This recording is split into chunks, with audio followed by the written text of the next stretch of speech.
Hola, ¿qué tal? ¿Cómo están? Muy buenas tardes. Bienvenidos y bienvenidas a Espacio de Gestión, el programa de radio de la Maestría en Gerencia Social de la Pontificia Universidad Católica del Perú.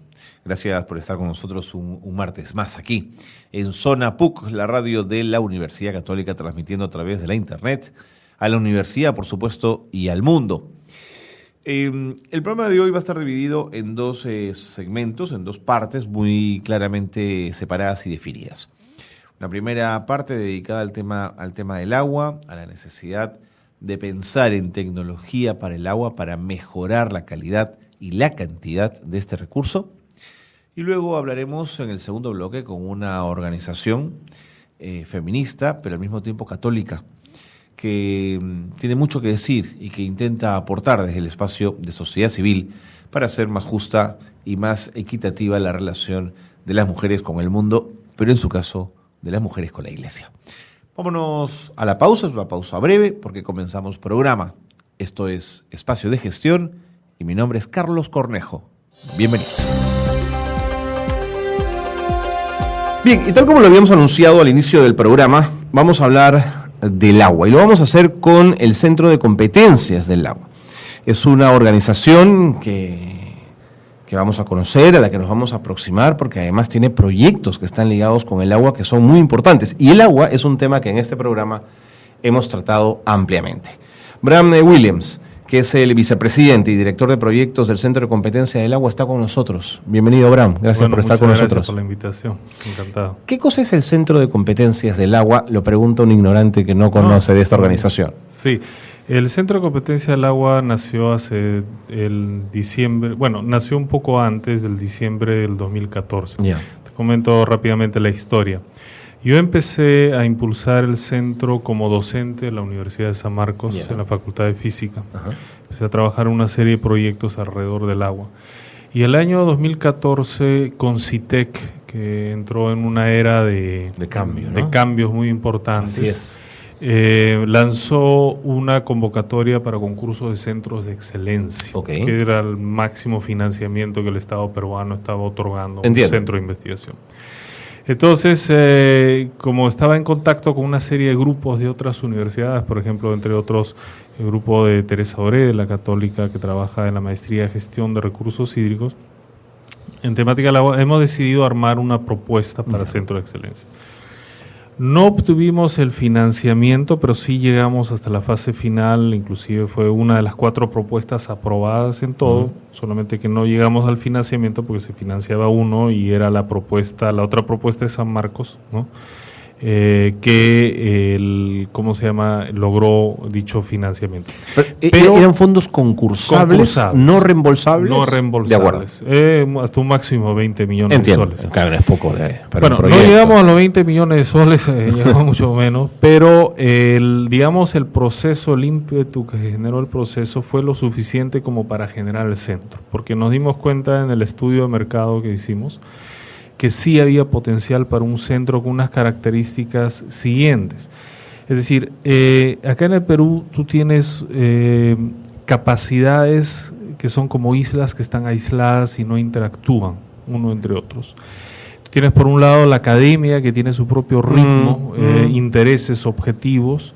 Tú tienes el sector gobierno que tiene otro ritmo, otros intereses, otras prioridades, y tú tienes un sector empresarial que también tiene una dinámica distinta. Entonces, muchas veces el diálogo entre estos 3 actores alrededor de proyectos se torna difícil. Entiendo. ¿No? Tú escuchas muchas veces que investigadores dicen, sí, yo tengo la solución, pero no me vienen a buscar, y cuando hablas con la gente de gobierno te dice, sí, hablamos con los investigadores, pero están esperando que caiga la manzana para sacarnos una ley y nosotros tenemos que resolver un problema inmediato. Entonces vimos que había la oportunidad de generar un centro que articula estos actores, pero no convertirte simplemente en una plataforma en la cual tú buscas juntar actores para desarrollar un proyecto, sino empieces a desarrollar líneas de investigación e iniciativas propias que tú sabes hacia dónde va a ir el mercado más adelante. Bueno, el primer objetivo no es tan malo. Hay experiencias como la mesa de concertación de lucha contra la pobreza, ¿no es cierto? Importante. Pero eso se quería dar un paso más. Claro, o sea, es decir, ir más allá de...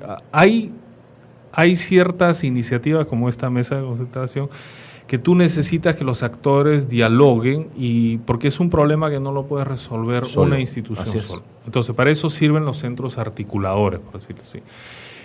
Pero hay otras iniciativas donde no basta con juntar los actores, sino hay que desarrollar acciones concretas que sean de interés. Y más aún, si tú te vas a convertir en un centro privado, que no vas a tener el apoyo de ningún financiamiento, tienes que abocarte a casos en los cuales sabes que te va a generar un retorno, porque si no, ¿cómo mantienes el sistema? Entonces, empezamos la aventura oficialmente el 14 de diciembre del 2014. Arrancamos como centro de competencia del agua y los amigos de la Universidad Agraria nos brindaron un espacio para poder ahí tener un centro de acción. Y luego con los amigos de la Cayetano, porque formamos, es decir, los que formaron el centro, impulsaron, es gente que viene de la Católica, Cayetano, San Marcos, Uni, etcétera. O sea, la academia, diría usted, que es la que nuclea inicialmente esa iniciativa. La nucleamos desde la academia. Claro. Es decir, no es un centro que sale de afuera, sino que nace en la academia, ¿no? Entonces, y eso tiene una ventaja bien especial porque conoces por dentro bien la academia, sabes dónde están los cerebros, las soluciones, y sabes cómo articularlos para generar soluciones concretas. En 2 años de tiempo, digamos que hemos logrado, uno, consolidar esta feria Expo Agua Perú, que es una feria que es nuestra. El primer año, 2015, hicimos 32 empresas, el 2016, 90. Toma.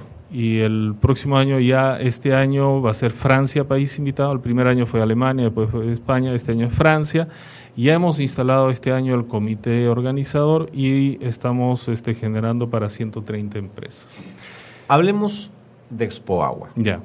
Me quedo pensando, Bram, en Expo Agua, que tú dices, es un esfuerzo nuestro. Sí. ¿Qué cosa es Expo Agua para quienes estamos un poco mirando este tema desde fuera? Expo Agua es, digamos, se está consolidando como la feria tecnológica del Perú. Tecnológica, tiene ese énfasis. Ahora, se llama Expo Agua Perú, porque hay que discernirlo, que luego vimos que también hay un evento que se llama Expo Agua, liderado por SUNAS, que es más con el tema con escolares. De acuerdo. ¿No? Este es Expo Agua Perú, es una feria tecnológica del agua.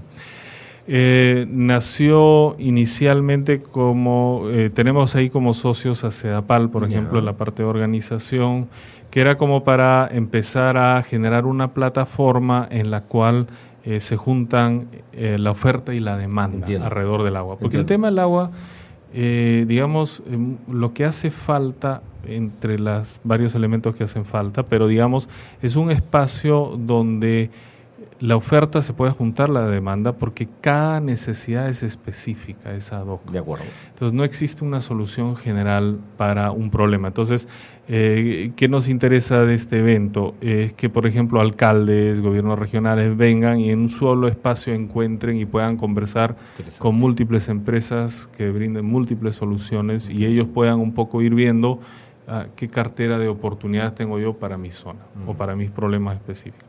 Entonces, el evento concitó bastante atención desde un inicio. Es decir, el primer año, 2015, tuvimos el Expo Agua, la primera edición, 32 empresas, 2 días de conferencia. El segundo Expo Agua fue un salto importante porque además se dio dentro de la coyuntura del nuevo gobierno que lanzó pues agua y saneamiento como prioridad número 1. Seguro. En el discurso presidencial el tema del agua siempre está ahí. Sí. Número 1. Entonces eso nos cayó, digamos, como un contexto perfecto. Entonces vinieron 90 empresas. Y vimos que el evento evolucionó más a un evento no tanto masivo, sino un evento especializado, donde iban gente entendida a conversar con los entendidos, es decir, un encuentro de especialistas. Esta es la tercera edición que vamos a ampliar a 130 empresas. Vamos a incluir un día que va a ser, porque va a ser 9, 10, 11 de noviembre, el día 11 cae sábado, 11 de noviembre. Vamos a hacerlo los primeros 2 días más como un evento de ruedas de negocios, charlas técnicas, pero el sábado vamos a hacerlo promocionando la cultura del agua. De acuerdo. Invitar colegios, todo. Y donde además vamos a presentar la maqueta del Museo del Agua. ¡Ay, qué bonito! Que es una iniciativa que también lo estamos impulsando y que CEDAPAL se han sumado empresas privadas. Además, CEDAPAL tienen 2 espacios en Barranco donde se podría construir el Museo del Agua, que se enmarcaría dentro de la estrategia de la cultura y educación del agua. Cuando ustedes hablan de tecnología del agua, ¿tecnología para qué? Para una mayor cantidad de dotación de agua potable, para ser sostenible una situación que es compleja en el tiempo, para trabajar en la limpieza de ríos y recuperación de áreas. ¿Tecnología para qué? Bueno, tecnología es digamos, para todo esto lo que mencionas, se requiere una componente de tecnología. Pero el mayor reto del agua en estos tiempos no es tanto la tecnología, porque la existe, es la gobernanza. Okay. Es decir, estamos hablando de un recurso que es limitado y que cada vez hay mayor presión sobre el mismo por el aumento de poblaciones, por más actividades industriales. Es decir, el aumento de población no solamente trae consigo más personas que beben agua, trae consigo más producción de bienes, totalmente, más producciones agrícolas, etcétera, y todo eso genera usos de agua. Por ejemplo, un pantalón jeans requiere 8.000 litros de agua. Sí. Entonces, bueno, Cooperación Suiza trabajó mucho el tema de la huella hídrica. Claro, ¿no? Que esos son temas, ¿no? Entonces, por ejemplo, ¿por qué? Tú necesitas regar campos de algodón, tú necesitas enfriar las máquinas, etcétera, etcétera. Entonces, el agua es un elemento que está ahí. Necesitamos cada vez mayores acuerdos en ellos, se sofistica también el tema de cómo manejamos el agua, pero también hay una gran cantidad de agua que nosotros simplemente lo ensuciamos y no lo tratamos o no lo reaprovechamos. Entonces necesitamos tecnologías para ello. Por ejemplo, hay contaminantes emergentes, ¿no? El uso de fármacos, etcétera, que están llegando a las fuentes de agua finalmente, que son contaminantes que no habían antes y ahora las tenemos. Tenemos estándares ambientales cada vez más altos, entonces necesitamos tecnologías para limpiar el agua. Pero también necesitamos tecnologías, por ejemplo, para hacer una distribución más eficiente del agua. Claro. Estaba leyendo el otro día que en los países desarrollados se pierden 45, o sea, en suma global, 45 millones de metros cúbicos de agua al día en las tuberías. Toma, es enorme. Ya, si hablamos solamente de Poechos, por ejemplo, que es la represa que es Catamayo-Chira, ahí se almacena o se fue diseñado, voy a decir una barbaridad, no recuerdo la cifra exacta, pero bueno, es una cantidad enorme. Lo que pierde, a eso quiere llegar. Se pierden, son millones de metros cúbicos que se pierden por día. Entonces también se están generando tecnologías de sensores para poder detectar dónde está habiendo una fuga, porque las tuberías están enterradas. O sea, donde tú detectas muchas veces las fugas y no tienes un sistema de monitoreo cuando ya llegó a la superficie. De acuerdo. Y ya perdiste una gran cantidad de agua. De acuerdo. Pero cuando usted dice que el problema es la gobernanza, ubico a la tecnología como la herramienta para una herramienta que ayuda. Exactamente, claro, pero la gobernanza es un tema institucional, casi político, digamos. Claro, el problema del agua es problema político. Es decir, es temas de acuerdos. Estamos hablando de una cuenca, estamos hablando de usuarios diversos, necesidades diversas, impactos o concatenación de impactos diversos. Es, por ejemplo, el agua que tú usas más arriba, estás ensuciando al que va a usarlo más abajo, término simple. Entonces, eso implica acuerdos, armonizar intereses, armonizar necesidad, porque tienes que combinar el uso sostenible con el uso productivo, claro, ¿no? O sea, si solamente nos enfocamos, hay que preservarlo, no producimos nada, y si solamente nos vamos al otro lado, es decir, la complejidad del agua está básicamente en la gestión, en la gobernanza y en las partes políticas. Son acuerdos políticos, finalmente. ¿Me tengo que ir a la pausa? Sí, cómo no. Pero le voy a pedir que se quede un rato más, para seguir conversando de estos temas y un poco mirar también a la Autoridad Nacional del Agua y ver cuál ha sido su rol en estos años y si puede una institución pequeña, adscrita al Ministerio de Agricultura, ser un auténtico ente rector en el tema del agua, o habría también que en esta estructura asignarle responsabilidades mucho mayores de las que tiene? Gracias nuevamente por estar con nosotros. Gracias. Pausa en Espacio de Gestión, seguimos con más en un instante. Quédense con nosotros.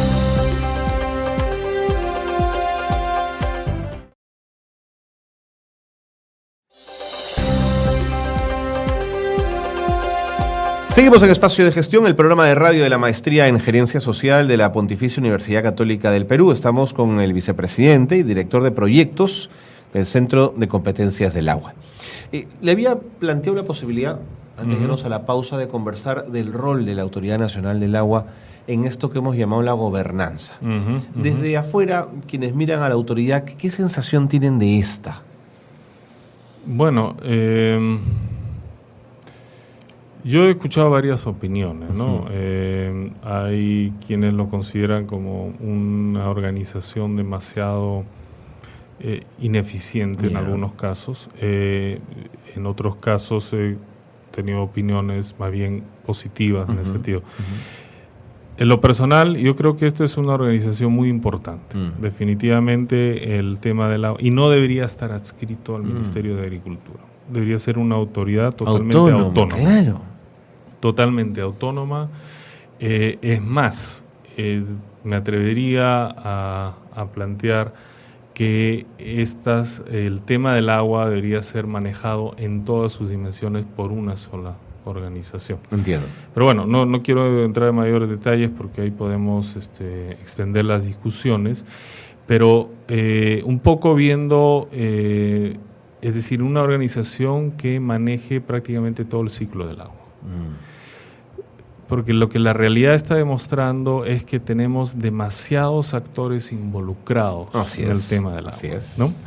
Tenemos la autoridad rectora, que es la Autoridad Nacional del Agua, pero también está involucrado MINAM, está involucrado Ministerio de Energía y Minas, está involucrado Ministerio de Agricultura, etcétera. Tenemos las empresas operadoras de servicio, de agua y saneamiento, y sobre todo tenemos un montón de entes reguladores y fiscalizadores que de alguna manera lo que genera como resultado es que el personal que trabaja en una institución pública, o digamos que tiene que ver con el tema del agua, que puede ser la Autoridad Nacional del Agua, pero quizás más crítico aún en el caso de las empresas de agua y saneamiento, ¿no? Que son los que finalmente proveen el agua que tú vas a tomar en tu caño, ¿no?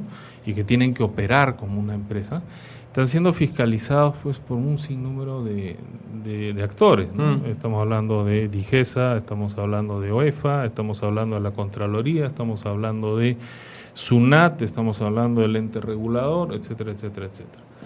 Entonces, lo que yo veo es que hay como para ponerlo en términos simples, el Estado en los últimos años como que más se ha dedicado a ponerse trabas que a permitir que tengamos organismos que funcionen de forma más autónoma y con mayor independencia, ¿no?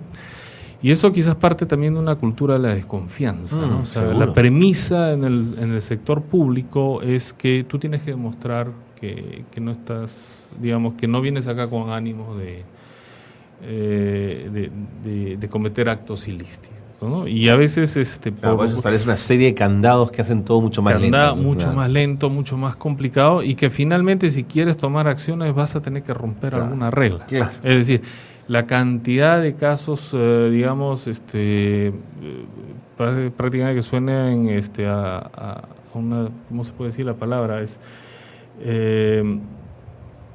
o sea, que no tiene una explicación lógica de casos de personas que han sido sancionados por una falta administrativa, que tú dices, oye, lo que acá se está perdiendo el espíritu de para qué se está... Lo entiendo perfectamente.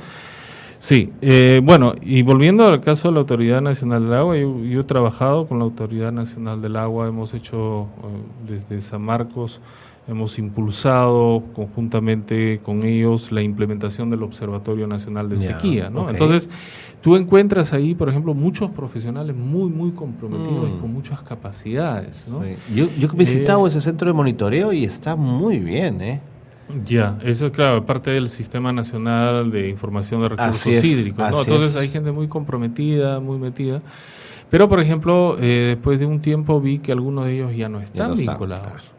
Entonces tú dices, ¿qué ha pasado con esta institución? Digamos, porque son gente que además se ha ido a capacitar, se han dedicado, etcétera. Entonces, yo lo veo desde el punto de vista de inversión, es como una inversión perdida. O sea, el Estado invierte en una persona que se capacite, todo, que trabaja ya años y luego ya no está en la institución y ponemos a alguien nuevo, es como repetir la historia. Y esa situación es un gran problema, creo yo, en el caso peruano, en las instituciones públicas. Hace falta, por ejemplo, y sobre todo en sectores como el agua, líneas de carrera claramente establecidas, donde tú empiezas desde abajo y sabes que puedes llegar arriba en base a mérito propio y no que las cabezas sean puestos por cuestiones políticas o de confianza.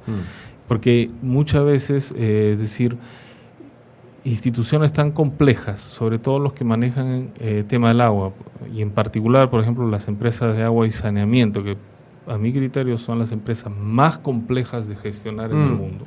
No creo que haya empresa más compleja que eso, porque lo que ellos hacen depende de la concatenación a la salud pública. Absolutamente todo, claro. Tú tienes que tener líneas de carrera claramente establecidos y ahí, por ejemplo, tiene que ir la flor, la crema y la nata de tus mejores gestores, de tus mejores ingenieros, porque estás hablando de algo estratégico para tu crecimiento, para tu sostenibilidad, que es el agua. Entiendo. Entonces, en el caso peruano, digamos, hay bastantes avances en lo que se ha logrado con el tema del agua. Estamos hablando del año 2009 en adelante, con la nueva ley de recursos hídricos, ley de aguas subterráneas, valores máximos admisibles, modernización de peces. Creo que el actual ministro Edmer Trujillo está liderando lo que llaman la reforma del agua, que es un paso muy importante que tenía que hacer el país y que tenemos que apoyarlo en ese sentido. Y felizmente ya se está tomando como que conciencia, ¿no? De acuerdo. Ahora, Bram, cuando ustedes desde el mundo académico intentan trabajar y aproximarse al mundo del agua y la tecnología, intuyo que necesitan de mucha data y de mucha información también. ¿El Estado peruano provee esa data existe, es transparente, es opaca? ¿Cuál es la relación con la información? Bueno, información... en el caso, digamos, lo que más uno busca son datos hidrológicos o hidrometeorológicos, lo que llaman, que son parámetros que tienen que ver con cuánta agua tienes, condiciones de precipitación, etc. Existen datos, y ahora también con las últimas tecnologías satelitales que te permiten un poco parchar los huecos que hay. Históricamente el Perú no ha sido muy monitoreado. Digamos, hay muy poca distribución de estaciones para la complejidad y, digamos, la variedad de climas y condiciones que se tienen. Eso en los últimos años ha empezado, digamos, a haber inversiones importantes, ¿no? Además que la tecnología está accesible. Ahora, en muchos lugares del país hay brechas de data entre los años 80 y obviamente tiene que ver con los fenómenos de subversión que hubo en su momento, sobre todo en zonas de Apurímac, Ayacucho, Huancavelica, porque claro, se recopilaba manualmente. Claro. ¿Quién iba a estar ahí? ¿Quién iba a estar recopilando el dato? ¿No? Claro. Pero, digamos, la falta hay todavía una carencia de datos, se están llenando los huecos, pero digamos que ya se está logrando avances importantes en monitoreo, en recopilación de la información. Por ejemplo, ahí volvemos al caso de la Autoridad Nacional del Agua. Ellos lideran el Sistema Nacional de Recursos Hídricos, donde se está trabajando en juntar todo ello y ponerlo también a disposición. Porque ese también es otro cambio importante que se ha hecho en los últimos años. Por ejemplo, Cenami antes pertenecía a la FAP. Claro. Y tenía la lógica de secretismo propio de una entidad castrense, claro. Que es lógico. Y pasó al MINAM, claro. Digamos, tuvo que haber esa evolución, ¿verdad? Y ahora más bien estamos en una época en que más bien el que suelta más la data puede, digamos, ayuda a contribuir a que se generen soluciones a los diversos problemas que se tienen. Pero sí, está habiendo todavía falta. Pero creo que también hay mucho de intuición y de sentido común que se puede aplicar, sobre todo en temas de agua, que te permiten superar varios problemas, digamos. En los últimos años se ha discutido también respecto a la estructura del Estado, la forma como está distribuido el país, pasar hacia una lógica de cuencas, ¿no es cierto? Es decir, una cuenca te articula regiones, claro, y también te articula mercados, y hay una serie de elementos que se enhebran a partir del agua. ¿Es esa una buena idea? Lo digo porque además la Junta de Usuarios cobra un peso específico, el agua de los agricultores toma otra dimensión, ¿quién la va a administrar? ¿Van a pagar por ella? ¿No van a pagar por ella? ¿Complejiza esa mirada o ayuda a entender el país en términos de cuencas? Me planteas una pregunta bien complicada. Definitivamente hay que partir de la unidad de cuenca. Ok. O sea, claro, es decir, ese es el curso natural del agua. Vemos que existen problemas o, digamos, desafíos o situaciones que se originan cuando se interfiere, digamos, la componente de límite político versus la estructura de la cuenca. Yo creo que sí es una buena idea manejar desde enfoque de cuencas, definitivamente. Tienes, digamos, todo el ciclo hidrológico en un solo espacio, por decirlo así, ¿no? Y lo que te permitiría es, digamos, alrededor de la cuenca, y creo que se está observando mejorar el concepto de la gobernanza, o digamos la gobernanza del agua. La verdad que no soy muy experto en estos temas de políticas. Pero sí tiene un sentido lógico, tiene esa estructura de cuenca. Claro, es un sentido más lógico. Es decir, en la medida que nosotros reflejamos en las políticas, no perdamos el sentido común o la lógica de cómo funciona algo, como un proceso natural. O sea, yo no digo que una política tiene que ser un reflejo de una ley física. Seguro. No. Pero si tú no incorporas esa componente o esa lógica natural dentro de tu política, se distorsiona, podemos tener problemas que luego van a ser difíciles de resolverlo, a no ser que tengamos algunos cambios más profundos. Una última pregunta, porque ya el tiempo nos ganó. Más población, crecimiento económico, más presión de agua. Más presión por el agua. Por el otro lado, ríos cada vez más impactados por contaminación, menos lluvias, menos glaciares, menos agua. ¿La tecnología va a resolver este desencuentro? ¿Debemos creer que ella es la fuente, digamos, de la sabiduría, la piedra filosofal que nos resolverá el problema? ¿O esto es mucho más complejo? Bueno, la tecnología siempre te provee una solución hasta cierto nivel. Quizá comentando un ejemplo bien concreto, ¿no? Estamos en el tema de los huaicos en Chosica, que ahorita es un tema de coyuntura, ¿no? Tú tienes poblaciones viviendo en los cursos de los huaicos. Sí, ¿verdad? O sea, la solución tecnológica está a la vista. Okay. Tú generas, haces que ese huaico se conecte, lo encaminas hacia el río, generas los muros de contención donde tiene que hacer, etcétera, y lo resuelves. Pero esa población no quiere salir de allá. Y no estamos hablando de 1 o 2 familias, estamos hablando de cientos de familias asentados, con agua, con luz, que han construido su casa hace 40, 50 años. Más un Estado que les puso luz. Más un Estado que promovió Exactamente. ello. Que promovió ello. Es decir, y que además un Estado que cada vez que han tenido problemas ha ido a ayudarlos. Entonces, ¿cómo resuelves ese problema? La tecnología ya está la solución, pero no es que tú puedas implementar la tecnología. Entonces, por eso, volviendo un poco al tema, el tema del agua es, las soluciones son más políticas. Sí, pues. ¿No? Bueno, yo quería solamente cerrar con un poco en un minuto la historia del CCA, decirles que además del Expo Agua, nosotros tenemos un programa que se llama Agua Andes, donde nos estamos enfocando en investigaciones sobre temas de seguridad hídrica, alimentaria y energética. Estamos trabajando mucho con la Universidad de Ayacucho en zonas altoandinas. Y sobre todo con un enfoque muy especial en las cabeceras de cuenca, en los bofedales, humedales. Siembras de agua que son prácticas antiquísimas, muy interesantes. Y que son interesantes y que digamos, ahí vamos a encontrar la fuente de las soluciones muchas veces. Ojo. Claro, es decir, el Perú ya se ha ido adaptando a los cambios en los regímenes de agua, ¿no? Las primeras culturas más desarrolladas estuvieron en la costa, que luego se fueron replegando a la sierra y luego regresamos a la costa, ¿no? Entiendo.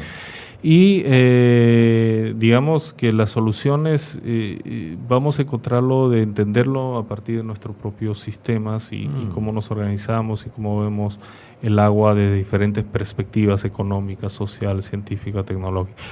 Y también, digamos, no quiero entrar en competencia con la católica, pero nosotros tenemos un programa MBA en Gestión Integral del Agua que lo estamos haciendo con los amigos de la Universidad Cayetano Heredia.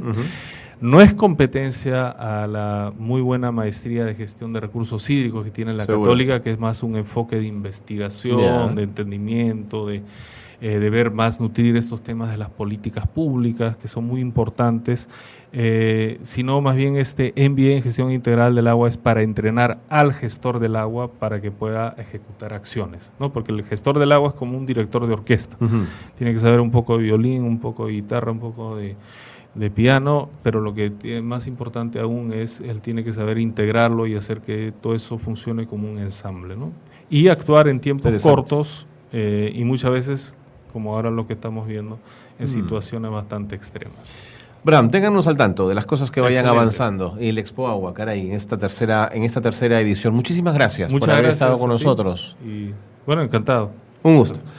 Bram Williams, vicepresidente y director de proyectos del Centro de Competencia del Agua, ha estado con nosotros. Muy importante hablar del agua y lo seguiremos haciendo además en otras ocasiones. Pausa y volvemos aquí en Espacio de Gestión.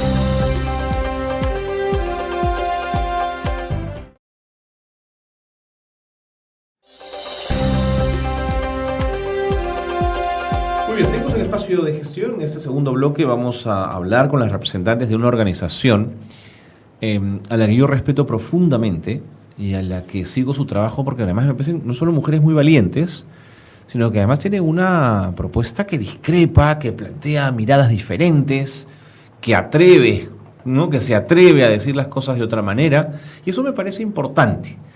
Ellas son católicas por el derecho a decidir. Gladys Villa está al frente de la organización. Gladys, ¿cómo estás? Un gusto tenerte en el programa. Igual, Carlos, un gusto compartir este espacio contigo, ¿no? Bienvenida. Y Elena Sudario también. Diría yo la segunda a bordo de la organización.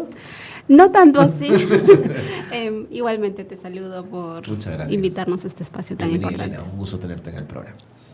Gladys, ¿por qué no comenzamos un poco? ¿Por qué no nos cuentan qué cosa es Católicas por el Derecho a Decidir? ¿Qué tiempo tiene? ¿Y cuál es su razón de ser? Bueno, te contaré que Católicas por el Derecho a Decidir Perú vamos a cumplir este año 8 años de vida pública.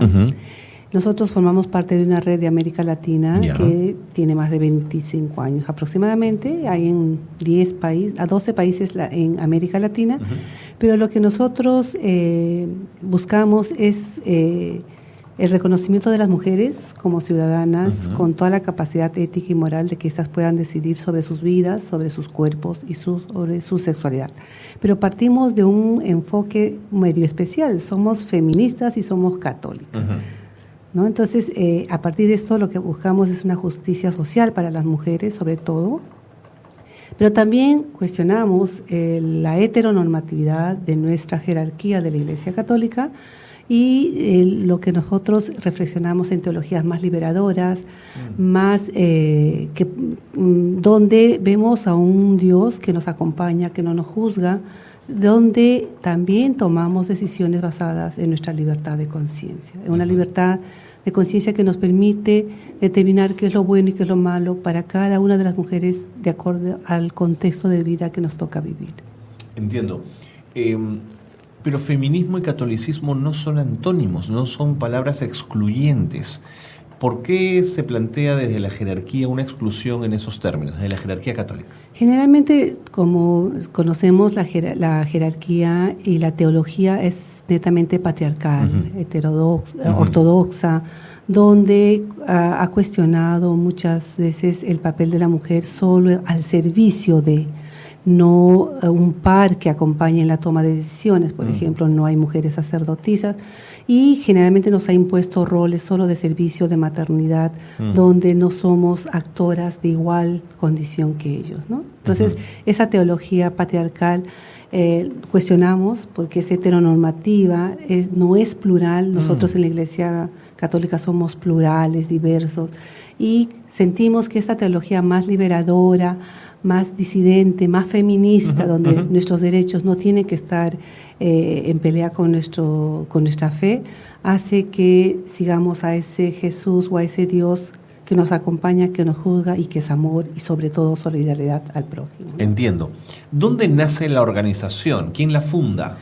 La funda una uruguaya, relativamente ella acompaña la formación de la red de América Latina de las católicas por el derecho a decidir,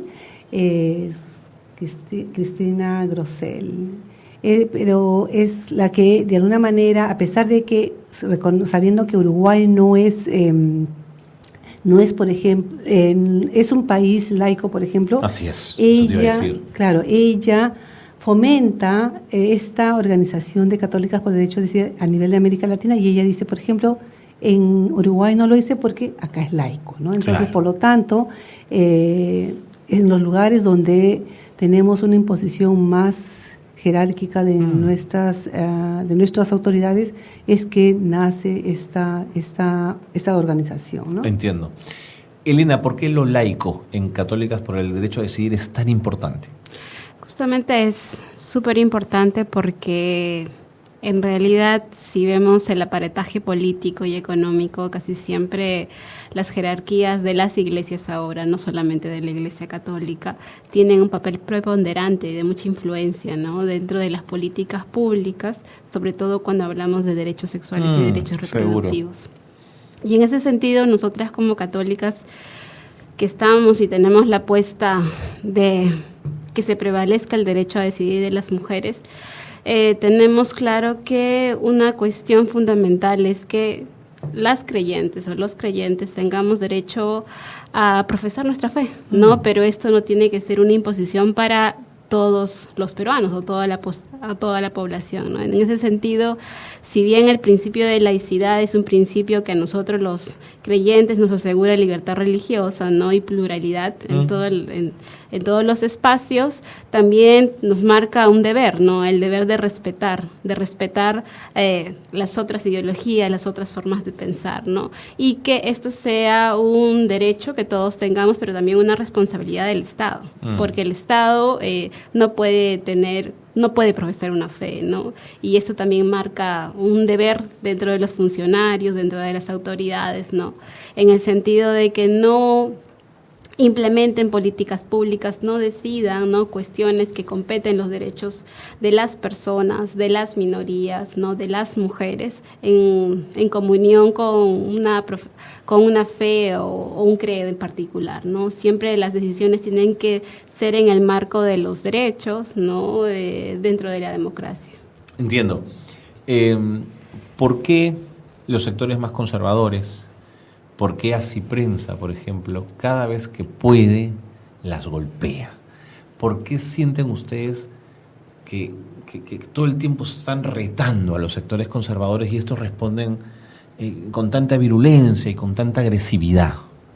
Yo creo que tiene que ver con un miedo a que se identifique que en realidad la población que conforma la comunidad de las iglesias, en este caso de la Iglesia Católica, ha cambiado, ¿no? Ha cambiado su forma de parecer respecto a temas, por ejemplo, que para ellos todavía no logran procesar, como el tema de la salud sexual y de la salud reproductiva, o el que las mujeres tengamos derecho a tener espacios, ¿no?, dentro de la misma iglesia, dentro de la política y demás. Entonces yo creo que tiene que ver con un miedo ¿no? Un miedo el poder que tenemos hoy en día las mujeres, ¿no? El miedo a que se cambien ciertos dogmas que de alguna manera les han permitido ciertos poderes a los hombres, ¿no? Particularmente, y también en el sentido político y económico también, ¿no?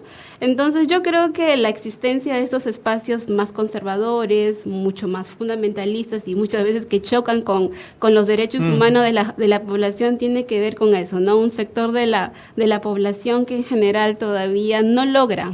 De acuerdo. No logra adecuarse, ¿no?, a los nuevos tiempos. Entiendo. Gladys, escuchándolas me queda claro que uno de los ejes de trabajo tiene que ver con salud sexual y reproductiva. ¿Qué otros ejes de trabajo tienen en Católicas por el Derecho a Decidir? Nosotros desde la institución tenemos 3 ejes de trabajo. Uno es sobre incidencia política, sobre todo en derechos humanos en general, pero hacemos un énfasis en los derechos sexuales y reproductivos, porque justamente lo que está en cuestión es todo lo relacionado al cuerpo, claro, ¿no? Entonces tiene que ver el control del cuerpo, de la sexualidad. Y si sumamos solo sexualidad a reproductivo, peor, ¿no? Entonces hacemos un énfasis en salud sexual, en derechos sexuales y reproductivos. Tenemos espacios de reflexión y fortalecimiento de justo estos temas: teología feminista, todo lo que es el derecho a decidir, Estado laico, y también tenemos espacios con profesionales de la salud, ¿no? Donde podamos determinar que lo que decía Elena, en este espacio de Estado laico que es el Perú, no deban de realizar sus funciones en base a sus creencias o a sus concepciones de fe, ¿no? Porque vulneran el derecho de las personas que acceden a lugares que el Estado debe garantizar. Entonces, derechos humanos con un fuerte enfoque en salud sexual y reproductiva. ¿Los otros 2 ejes? El siguiente eje es, realizamos investigación, que levantamos investigaciones en base para ver, por ejemplo, las percepciones de los creyentes, de los no creyentes, para determinar, por ejemplo, esos temas que siempre causan mucha bulla, ¿no? O sea, porque son temas, como decía inicialmente, muy relacionados al cuerpo, ¿no? Entonces, levantamos información para evidenciar que somos diversos, que somos plurales, que no estamos pensando como se determina que, siendo el 90% de creyentes, se tiene que gobernar en base a creencias, a doctrinas y a dogmas que no se han contextualizado, ¿no? Entiendo.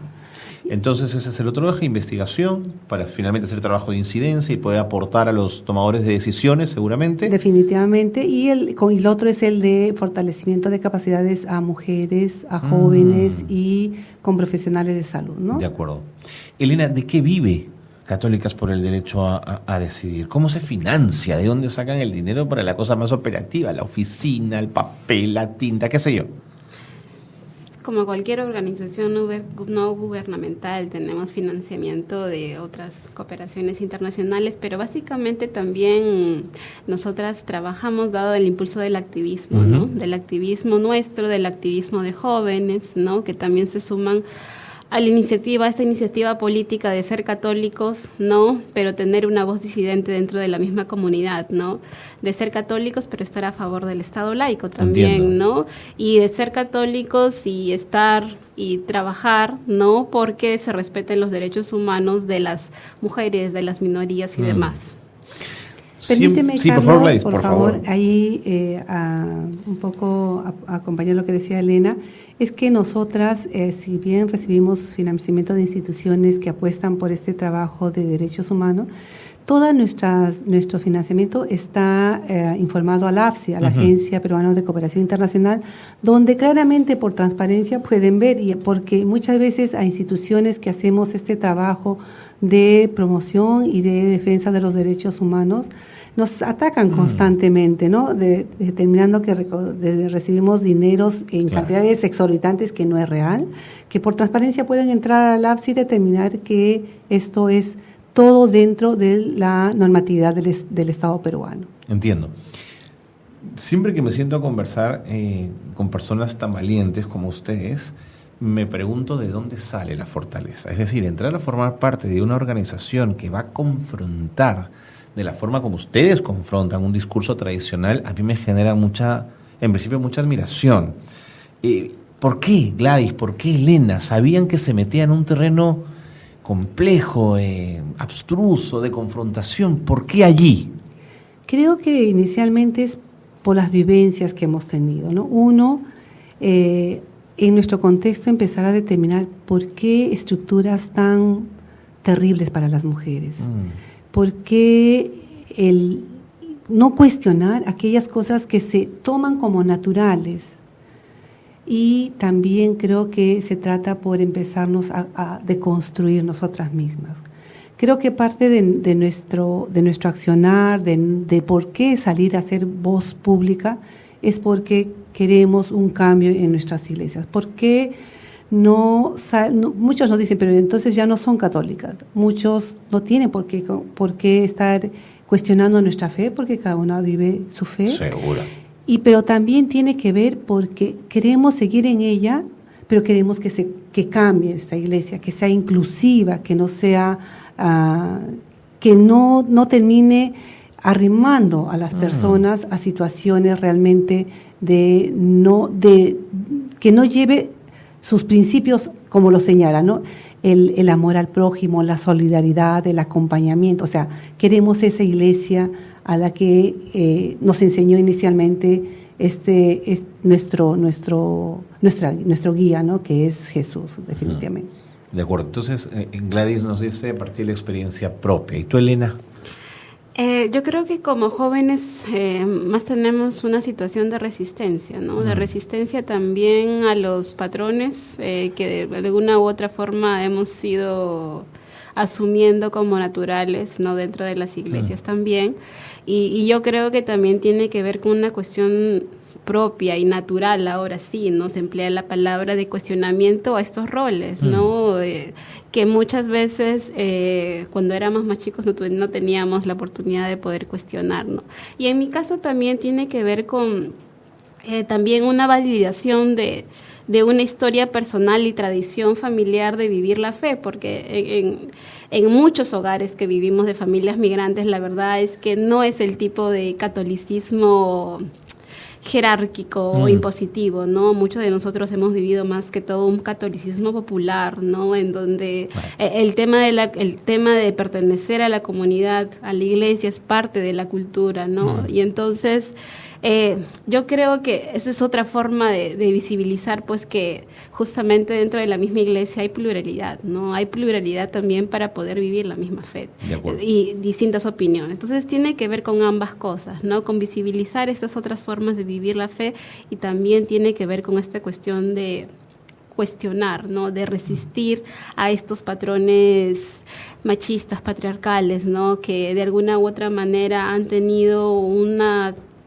fijado una condición hacia las mujeres también, ¿no? Hacia nosotros los jóvenes, y han derivado en roles, ¿no? Que permiten la violencia y demás, ¿no? Hacia nosotras.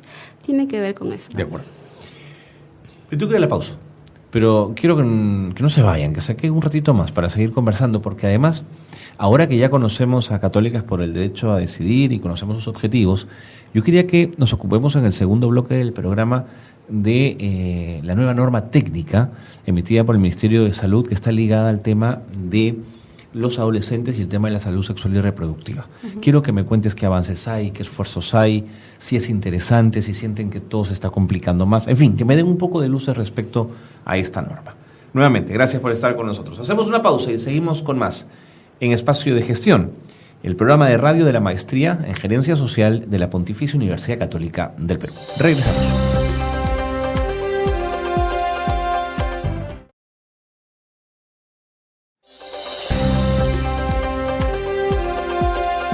Seguimos en el programa, seguimos en Espacio de Gestión. Si usted se acaba de incorporar a la señal de Zona PUC, la radio de la Universidad Católica, estamos con Gladys Villa y con Elena Sudario. Ambas son responsables de Católicas por el Derecho a Decidir en nuestro país. Una organización católica, feminista, muy valiente, que desarrolla investigación, que hace incidencia, entre otras cosas. Gladys, Elena, habíamos dejado planteado, antes de irnos a la pausa, el asunto de la norma técnica en salud, que hace énfasis en adolescentes, además, en los temas de salud sexual y reproductiva, sobre todo en orientación y información para estos. Sí, Carlos. En agosto del año pasado se aprobó una resolución ministerial donde aprobaban una nueva norma en planificación, una norma técnica en planificación familiar. ¿Qué de importante tiene esta norma técnica? Es que nos permite establecer los procedimientos para poder lograr un manejo más de calidad, más seguro, más eficiente y eficaz en lo que son las actividades de planificación familiar. Una norma técnica, perdón, Gladys, ¿es el documento rector en esa materia? En esa materia, definitivamente. O sea, determina qué cosa debe hacer el profesional de salud.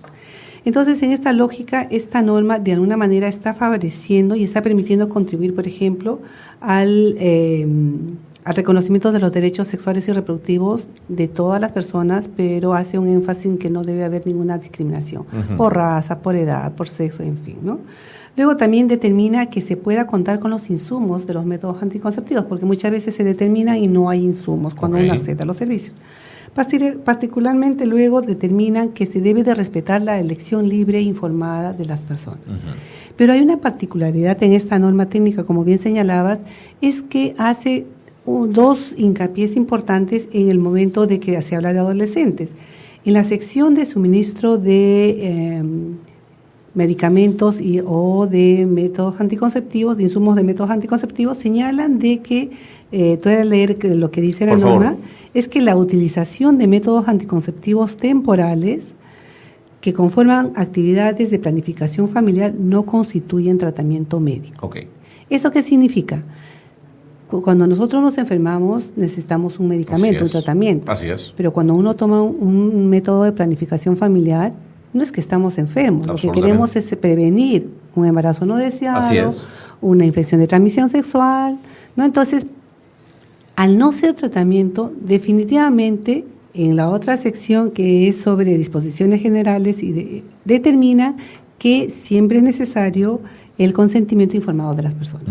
Pero esta escapa a lo que el artículo 4 de la Ley General de Salud establece, que es obligatorio para todo tratamiento médico-quirúrgico.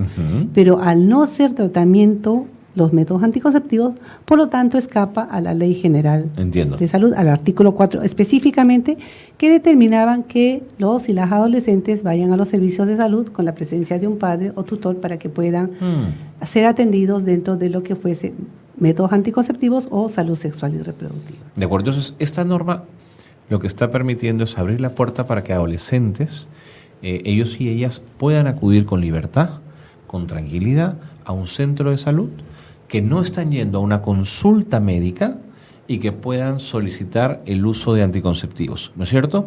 Definitivamente, porque recuerda que el 2012 el Tribunal Constitucional determinó que los adolescentes a partir de 14 años hacia arriba tenían libertad sexual. Entonces determinan una ley que les da libertad sexual, pero hay la otra barrera legal era que no podían acceder a los servicios. Esta norma técnica está permitiendo que los adolescentes accedan con tranquilidad para poder prevenir lo que tenemos una tasa alarmante de embarazo en adolescentes. Aproximadamente casi el 14% de las adolescentes se están embarazando sin querer, ¿no? Entonces, eso significa de que es una medida también de esta norma técnica en que se pueda contribuir a disminuir el embarazo adolescente en nuestro país, ¿no? Entiendo. Elena, ¿es una norma técnica positiva, de avanzada, moderna, o aún hay cosas que mejorar? Definitivamente toda norma técnica puede ser modificable, ¿no? Pero es importante y rescatamos la aprobación de esta norma en el sentido de que, por ejemplo, la semana pasada estuvimos en Ucayali. Y bueno, Ucayali es la segunda región del país con mayor cantidad de embarazo adolescente, ¿no? Entonces, esta norma va a ayudar para que los proveedores de salud no tengan dificultad o algún problema legal para que puedan atender a los adolescentes, ¿no? Y proveerles de métodos anticonceptivos. Y bueno, también ayuda para que los propios adolescentes sepan cuáles son sus derechos, ¿no? Sepan que ellos tienen derecho a poder poder acceder a servicios de salud diferenciados, ¿no? Y poder pedir consejería, ¿no? En métodos anticonceptivos. Ahora, tus críticos dirán, pero una niña de 14 años, una chica, una adolescente de 14 años, un chico de 14 años, ¿qué puede, digamos, ir a un centro de salud a pedir un condón, un preservativo? ¿Cómo lo hace? Justamente creo que esa norma técnica también lo que hace es de alguna manera proteger una atención en planificación familiar basada en derechos humanos. Okay. ¿Eso qué significa? Que los servicios de planificación familiar, en este caso, que son diferentes a los servicios de atención especializada para adolescentes, la atención integral para adolescentes, puedan mantener, por ejemplo, a personal de salud actualizado, con competencias para que puedan atender a los y las adolescentes, mantener privacidad de los y las adolescentes al momento que ellos puedan acceder a estos servicios, porque una vez que los mal atienden, no regresan. Claro. Pero como cualquiera, Gladys, menos un adolescente. Definitivamente. Y encima, yo creo que los y las adolescentes que van a un servicio de salud, para mí son muy valientes, porque en nuestro contexto tan conservador, donde ellos están afrontando una sexualidad responsable, son mal atendidos, ellos no vuelven. O sea, se tomaron todo el coraje y el valor para asistir y luego son mal atendidos, ellos no regresan. No van a regresar. ¿Y te parece bien la decisión del Tribunal Constitucional de marcar en 14 la edad, o crees que debió quizás bajar un poquito más en algunas regiones del país? Definitivamente yo creo que el Tribunal Constitucional trató de basarse en nuestro Código Civil, ¿no? Claro. Porque van determinando el grado de decisión de acuerdo a la edad que van teniendo. De alguna manera, en nuestro país tenemos tasas alarmantes de embarazos en niñas menores de 14 años, en adolescentes menores de 14 años. Los datos sí son escalofriantes. Son más o menos, más de 1.500 embarazos en niñas, madres, niñas que han sido forzadas a ser madres, porque recuerda que nuestro Código Penal establece que a partir de los 14 años hay libertad, según el Tribunal Constitucional, pero el Código Civil Penal determina que los adolescentes que han tenido relaciones sexuales a partir de los 14 años es considerado como otra penalidad. Claro. Pero las que han tenido, entre comillas, relaciones sexuales menores de 14 años, por nuestro Código Penal es considerado violación. Entonces, estamos teniendo abiertamente madres, niñas menores de 14 años obligadas a maternidades impuestas y violadas, ¿no? Entonces, a esto creo que se debería tomar medidas también desde los sectores que tienen que ver con la protección y garantía de los derechos de estas niñas. De acuerdo.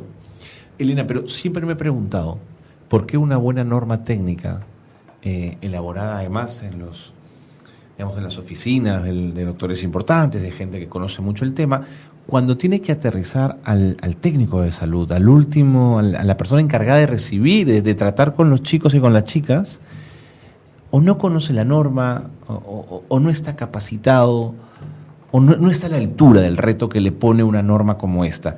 ¿Qué pasa con esa correa de transmisión? ¿Dónde se atraca? En realidad tiene que ver mucho también con la posibilidad y los recursos del Ministerio de Salud, ¿no? Pero yo creo que también tiene que ver, y es una de las cuestiones que abordamos nosotras en la última presentación que hicimos sobre el libro de laicidad y políticas públicas, que también tiene que ver con un tema de resistencia de los mismos proveedores por cuestiones ajenas, ¿no? Al tema de conocimiento sobre estas normas, ¿no? Tiene que ver más con creencias, posturas de fe, ¿no? Por ejemplo, bueno, pero eso es inaceptable, digamos, ¿no es cierto? Claro, el tema de la cultura laica es un tema muy importante, ¿no? Que debería ser parte, ¿no? de todas esas capacitaciones que se hacen desde el Estado hacia los proveedores de salud y en realidad hacia todo funcionario público, ¿no? Porque aún ahora muchos proveedores de salud no tienen claro qué es laicidad, ¿no? Si es un derecho, un deber, ¿no? Y cómo en realidad se pone en práctica, ¿no? Y el tema, por ejemplo, ahí en esta investigación se ve también casos, ¿no? De proveedores de salud que, por ejemplo, no quieren suministrar la anticoncepción oral de emergencia porque lo consideran un método abortivo, por ejemplo, ¿no? En el mismo hecho el desconocimiento de que el AO es un método abortivo también, ¿no? Pero también está el tema de que al considerarlo abortivo, pues por una cuestión de fe no lo pueden dar, ¿no? Inhiben la posibilidad que alguien use la pastilla. Y claro, y esto es importante y peligroso también porque le cortas el derecho a este adolescente o a esta persona, ¿no? A esta ciudadana que va en busca de información, ¿no? Y bueno, te le estás cortando el derecho a poder informarse, pero también poder acceder hacia métodos anticonceptivos, ¿no? De acuerdo. Ahora, Rafael Rey diría de ustedes que están promocionando que los adolescentes tengan relaciones sexuales temprano. ¿Qué le decimos? Relativamente creo que es importante empezar a reconocer los derechos de los niños, niñas y adolescentes. Así es. Creo que es importante porque nosotros hemos firmado, ahí sí es una relación con todo lo que es los derechos de los niños. El Perú está comprometido y creo que tenemos que, definitivamente hasta cierta edad hay un grado de protección, por pero supuesto, de ahí tenemos que empezar a reconocer que los y las niñas y adolescentes van tomando decisiones de acuerdo a su grado de evolución y a empezar a respetar esos derechos, esas decisiones que van tomando, ¿no? Entonces, no es que promovamos, sino es que simplemente es que vayamos aprendiendo a respetar las decisiones de las personas. Y definitivamente siempre va a haber personas que ante el respeto de las decisiones de las personas van a decir que promovemos el aborto, que promovemos que los adolescentes se inicien tempranamente. O sea, no, es que simplemente reconocer que todas las personas tenemos capacidades para poder decidir con información, con buenos profesionales capacitados, actualizados, con insumos que tengan que estar en los servicios de salud. O sea, que cuando vamos a decidir por un método, después de haber escuchado y haber decidido no exista, también igual, ¿no? O sea, entonces, teniendo todo el sistema bien controlado, yo creo que es importante que sean decisiones libres y sin coacción, ¿no? Muy importante. Bueno, miren, se nos ha ido el tiempo. Hemos hablado casi 30 minutos. Quiero agradecerles muchísimo que nos hayan acompañado. Y les propongo algo. Sigamos conversando de estos temas en otra oportunidad en Espacio de Gestión, porque creo que nos hemos quedado con algunas cosas ahí pendientes. Y gracias no solo por haber venido al programa, sino por tanto arrojo y tanto valor y tanta decisión de tocar temas complejos como estos. Gracias también, Carlos, por tener un espacio donde podamos realmente aclarar muchas cosas que se tienen contra la institución. Y sí, nos gustaría venir en otra oportunidad para tocar diversos temas, ¿no? Cuando quieras, Gladys. Un abrazo. Muchas gracias, Carlos. Muchas gracias a ti. Elena, encantadísimo. Tu casa cuando quieras. Se vienen aquí a conversar en otro momento. Muy bien, con esto cerramos el programa de hoy. Gracias por habernos acompañado. Gracias por estar en Espacio de Gestión. Muy buenas tardes a todos.